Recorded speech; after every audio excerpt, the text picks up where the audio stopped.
Estamos de volta hoje discutindo os cortes orçamentários na área de assistência social e os reflexos disso nos trabalhos das organizações conveniadas. Com a gente a vereadora Juliana Cardoso, do PT, o Eugídio Alves Carvalho, coordenador do Fórum de Defesa dos Direitos da Criança e do Adolescente de São Mateus, e a Darlene Terzi dos Anjos Afonso, que é presidente do COMAS, o Conselho Municipal de Assistência Social. Bom, pergunta que eu fiz para a Darlene, por Eugídio também, quais os reflexos que você já está sentindo no trabalho realizado por vocês lá em São Mateus, decorrente desses cortes, desses congelamentos de verbas? Veja, todo o atendimento que ele é feito, ele nunca, o recurso consegue atender a demanda que já existe. Ou seja, sem esses cortes, as entidades já tinham muita dificuldade, isso não é de hoje, de atender a demanda existente. Então, por exemplo, você tem um CCA que atende 120 crianças e adolescentes. Com certeza que a demanda daquele CCA é de mais 120, porque o recurso já não era suficiente. E com isso, esse corte vem da desesperança para as famílias que estão aguardando na fila. E a organização social, como nós sabemos, ela precisa do recurso público para poder devolver para a população o trabalho. E na área de educação, de assistência, de saúde. Inclusive, o corte não foi só, né, na assistência, né? Sim. Também cortou na saúde e na limpeza urbana, né? Lixo. Então, esse decreto 58636, ele foi um absurdo de negação de compromisso com a população de São Paulo. Eu falo isso porque não houve diálogo, Felipe. Sem diálogo. Simplesmente as organizações, no dia seguinte, foi na mídia oficial, estava lá já o decreto. E isso é uma outra coisa que, para as entidades, é muito ruim. Você não tem oportunidade sequer de ter uma escuta. Porque quem executa o trabalho é quem está na ponta. Logo, num regime de democracia, que pese que estamos aí, infelizmente, na minha opinião, com a democracia bastante ferida nesses últimos tempos, mas a gente ainda entende que tem que ter esse diálogo. E um governo que foi eleito para ouvir o povo e não ouve, sobretudo porque na prefeitura as entidades são parceiras. Eu não vejo parceira quando você não consegue dialogar. Eu não posso, não é porque eu tenho a caneta na mão, que a gente brinca, né, que o poder da caneta, que eu vou fazer algo sem ouvir as entidades. Agora, vereadora, o Eugídio disse aqui, não houve diálogo. Há pelo menos uma justificativa? Qual a justificativa da prefeitura em relação a essa renegociação desses contratos? Não tem, assim, tanto que o secretário não para, já faz um mês que eu tenho solicitado uma agenda com o prefeito, né, para falar com os conselhos e os fóruns, para ele entender o que está acontecendo, porque a gente tem visto que tem uma barreira muito grande para poder fazer um diálogo da assistência social.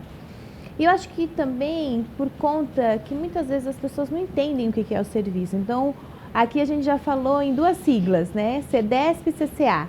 E o que é o CCA? O CCA é um contraturno. Então, a criança vai para a escola e depois ela vai para esse espaço. E esse espaço ela tem a atenção para música, teatro, a lição, né, alimentação, atividades de cidadania, né, para que as mães e os pais que precisam trabalhar vão com segurança para o seu trabalho. E mesmo aqueles que não têm não estão, porque agora o desemprego está tão grande, mas que o filho tenha uma caminhada e um outro tipo de visão de cidadania nesse espaço. O CDESP é uma relação mais de trabalho. E por isso que está indo para a praça de trabalho? Não, não é só isso. Ela faz o atendimento com a família. Então, se tem um atendido de 15 a 59 anos, que vai fazer um curso nesses 6 meses, mas eles também olham o que eles podem dialogar na comunidade, no bairro, na família e muitas vezes detecta, e os CCAs também, a questão da violência, né? Mais do que as escolas, para você ter uma ideia. A relação do idoso, por exemplo, a gente tem vários serviços. Tem aquele que é vinculado, por exemplo, o centro-dia, né? Que os filhos vão trabalhar e eles podem ficar ali nesse espaço fazendo diversas atividades. Então, tem idoso que entra nesse espaço, por exemplo, com extremo depressivo. E ele fica lá 2, 3 meses, ele está num outro patamar, né, de atuação, porque desenvolveu, dialogou, não ficou sozinho. A questão das mulheres, por exemplo, ela tem um serviço que ela faz um atendimento que chega pela porta, que muitas vezes é de violência, e essa violência ela não vai direto para o posto de saúde, para você ter uma ideia. Ela vai procurar algum lugar que ela possa ser ouvida. Então tem psicólogo, tem assistência social, tem várias atividades que você vai trazendo as mulheres para o entendimento do direito delas e muitas vezes tirando ela desse espaço de violência. Então, a assistência, ela tem muitas siglas, né? Mas essas siglas pode ter certeza que é para poder dialogar com cada vida e família daquele território que tem. E a população de rua e o deficiente, entre outros. Não há diálogo, o diálogo é extremamente feito por decreto. Quando você tem uma tentativa de atuação, de dialogar com os secretários, eles olham, eu não posso fazer nada porque está na mão de finanças. Você tenta dialogar com o secretário de finanças, ele não recebe. Ele não recebe. Outro dia eu tive uma dificuldade, que era uma relação de PTU, ele não me recebeu no primeiro momento. Aí eu fui insistindo, aí ele falou, não, eu só vou receber só a senhora. Eu falei, não é possível, as pessoas vêm da extrema periferia para estar aqui numa reunião marcada. Não é uma reunião que, né, eu cheguei aqui, é marcada e não tive atendimento. Então, se eu como vereadora da cidade de São Paulo não consigo ter um diálogo com o secretário, independente da questão do partido, imagine as instituições que são parceiras.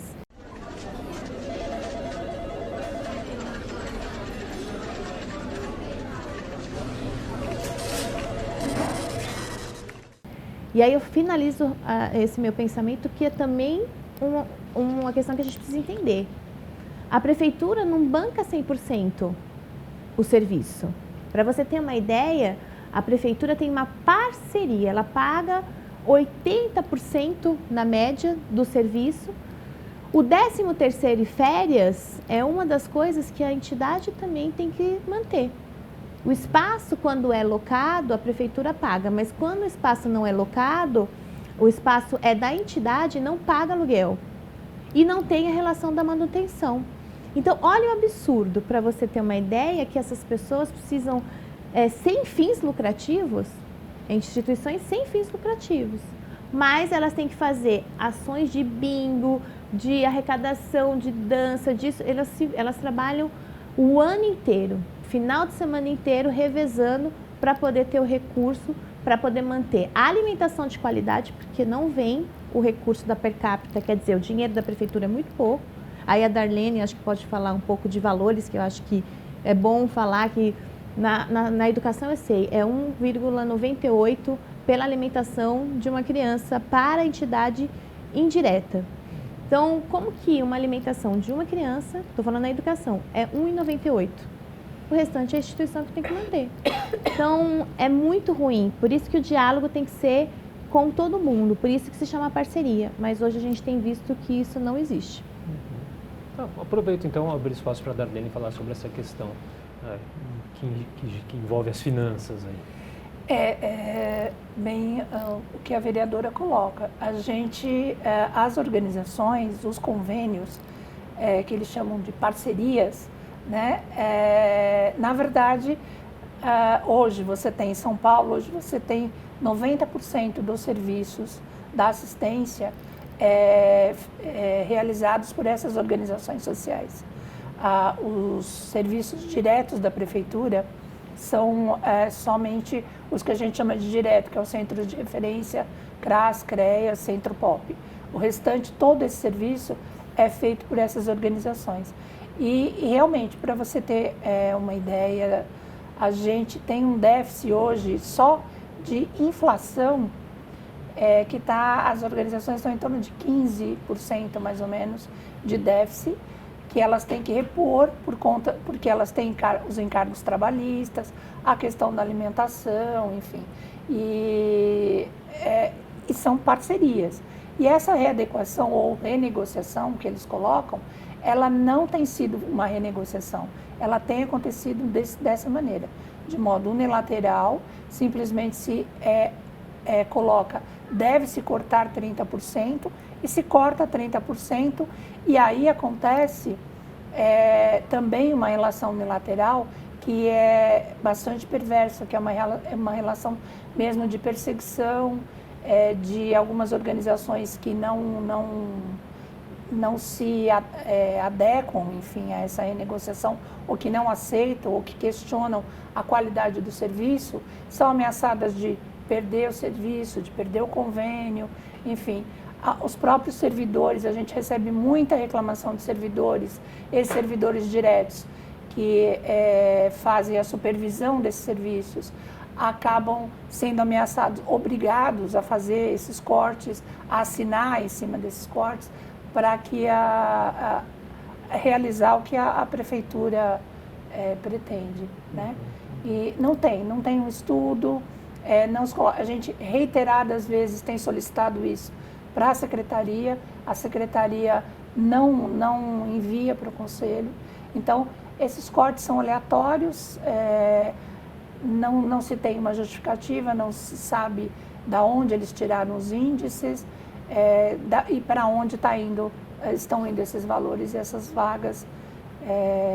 Enfim, é uma situação bem que a gente vê um total descaso às próprias decisões do Conselho. A gente tem, hoje o Conselho é deliberativo, mas as deliberações do Conselho são ignoradas. A gente deve ter hoje em torno de uns 10 ou 12 representações do Conselho nos ministérios públicos da criança e adolescente.